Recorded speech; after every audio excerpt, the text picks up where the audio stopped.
I will give you advice, only you yourself see whether you will listen to him or not, Brian. My new roommate took a deep breath and then continued.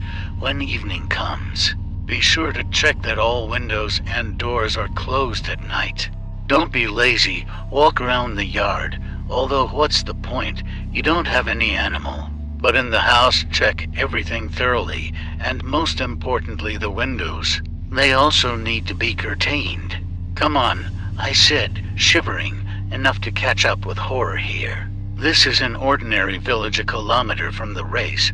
What can happen here at all? A little. Jumped into the car. And in 20 minutes you are in the city.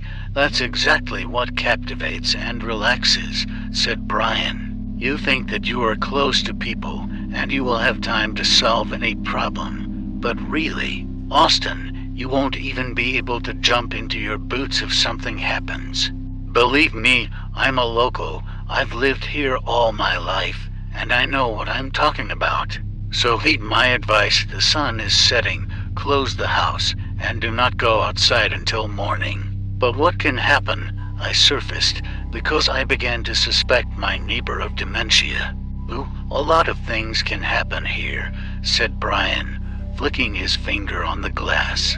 This place is not good, and the land here is crazy. That's why all the dirt attracts here. Look for yourself. We live like in a village. Don't you agree? I agree, I confirmed. And when you bought the land, didn't you think about why so many people live here? But you don't see any gardens. No, I didn't think about it, I answered. To tell the truth, didn't look at it. It's true that it's not for this, Brian agreed. But you go through like this and look that there are no vegetable gardens anywhere. And all because at least do something with the earth. But here everything that you don't plant, everything will wither. So, it can be a feature, such a local one. No, Brian shook his finger, not a feature, from the point of view of science. Everything is in order here, ordinary normal land. But why everything planted fades and does not take root? No one knows the answer, but we, the locals, know bad land. I asked, smiling. She is the one. Brian confirmed. All the dirt and rot beckons here like a magnet. And what is it? I asked. Yes, in a lot of ways, Brian answered. Here from the very beginning. When only people began to live on this earth, everything went with some oddities. I don't believe it, I said. It seems to me that you are embellishing things a little. Well, then Austin, we will soon say goodbye to you, Brian replied gloomily. You understand that I don't have any need to convince you of anything. I don't care at all. To be honest, whether you will do as I advise you or not, it's your business. But you can go knock on any house and ask if you need sit at home after sunset. And you will be answered the same as me. Why do you want to do everything contrary to my words, Austin? What's your problem? Is it really so difficult to just listen and do as we do? Those who have been living here for centuries. I was a little taken aback by such statements. Because there was a rational grain in these statements. Okay, I said, tell me what's what, since there are such rules. Well, Brian replied, it turns out that if you use common sense, then just sit and listen for 10 minutes is not such a big problem. Right, true, I confirmed. People settled in this territory about 8 years ago. Although earlier here the village was larger and there were more people, this road, which you came here on, lies approximately in the same place as the old road, and now, as then, it connected this village with the city. When the first settlers chose the place where they would establish the village, they chose this land for a reason. It is very conveniently located between two cities, and it was assumed that a good, solid collective farm would be deployed here and supply would be established. So, it was on paper, but in reality, everything turned out differently. Previously, there was a centuries-old forest here, and behind it a large open area, which was supposed to be used for sowing fields, and if necessary, it was possible to uproot the forest and expand their lands. They started, as usual, from the most difficult, from the forest, in order to rebuild houses on the vacant site, but everything went wrong from the very beginning.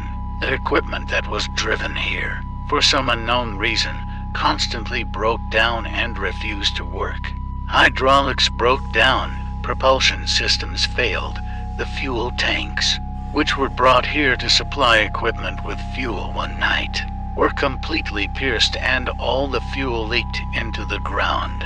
People who worked here noted that it seemed to them that someone was watching them from behind tree trunks in the distance, and some in all seriousness claimed that they were ready to leave this object altogether. But in those days, everything was decided quickly. A group of hunters was sent here in order to find out who was roaming around the forest and take all measures so that they would no longer roam and dare not spoil the fuel tanks. The hunters arrived and went to the forest to track down, as at that time the bear was assumed. Bear, I asked and laughed. Well, yes, but it wasn't the wolves who gnawed the barrels of fuel. It was necessary to at least somehow explain who was doing it, so they decided, let there be a bear, and there, as they catch it, it will be visible there. The hunters were equipped at that time with the highest quality equipment and provided with everything necessary, and each of them was to some extent a master of his craft.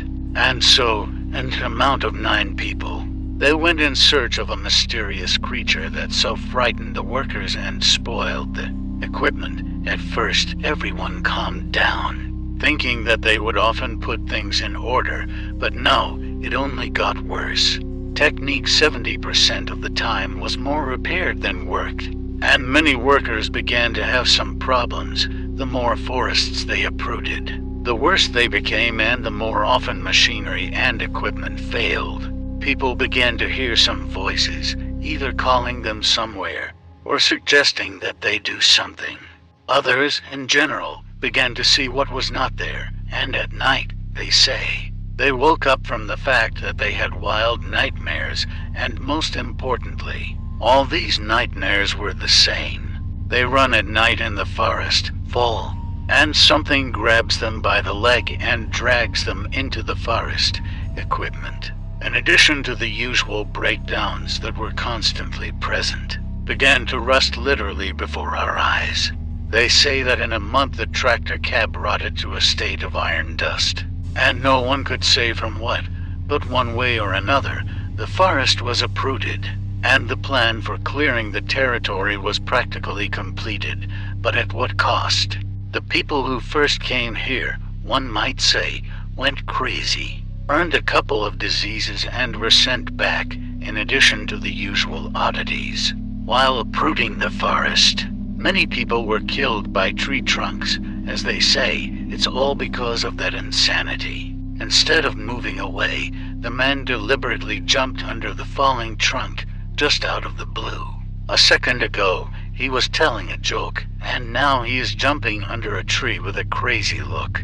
The place had began to get a bad name, and the people who came here were very reluctant to get to work, but somehow they did it. The fear itself began when 9 hunters did not return from the forest. And not only did they not return on time, but were already 2 weeks late. People began to whisper, saying that the one who was watching had finished them off. Who's watching? I asked. Yes, Brian replied. So, the workers called a certain strange figure that looks after them from the forest.